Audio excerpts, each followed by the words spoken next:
नमस्कार प्रेक्षकांनो, लग्नानंतर होईलच प्रेम ह्या मालिकेच्या पुढील ट्विस्टमध्ये आपण पाहणार आहोत.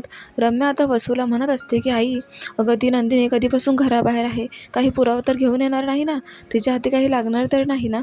तेव्हा वसू आत्या म्हणता, अगं रम्या तू टेन्शन नको घेऊस, तिच्या हातात आता फक्त 2 पत्ते आहेत, एक म्हणजे दीपक आणि दुसरा म्हणजे पिहू, आणि दोघांचेही कोणीही खरं मानणार नाही.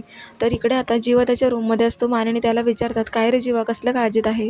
तो म्हणतो, काळजीत नाही आई, वाट पाहतोय नंदिनीची. तिचा लढा ती एकटीच लढते आणि मला खात्री आहे की नंदिनी कधी खोटं बोलत नाही आणि ती जे बोलते ना ते ती करून दाखवते. तू बघच आई, आता नंदिनी सत्य आहे की वसू आत्या खरं बोलताय. तेव्हा आता मारणीला सुद्धा जीवावरती खूपच विश्वास बसतो. त्या म्हणतात, मी सुद्धा नंदिनीच्याच बाजूने आहे आहे तुझ्यासोबत, असं ते सपोर्ट करतात. पुढे आता नंदिनी ही दीपक समोर उभी असते आणि दीपक तिला पाहून म्हणतो की तू इथे कशासाठी आली ना हे मला माहिती आहे, कारण तुलाच मी लग्नातून किडनॅप केलं होतं हे तुला सिद्ध करून दाखवायचं आहे ना तुझ्या घरच्यांसमोर. हे ऐकून मात्र नंदिनीला धक्का बसतो. ती म्हणते की हे तुला कसं माहिती? तेव्हा दीपक सांगू लागू वसुंधरा इथे येऊन गेली आणि तिने मला काय सांगितले ते सगळं आता तो नंदिनीला सांगतो.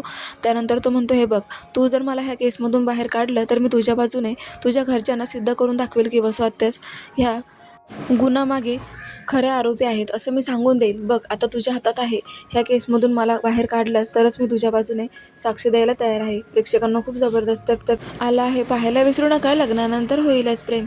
अशाच डेली अपडेटसाठी चॅनलला सबस्क्राईब करा. धन्यवाद.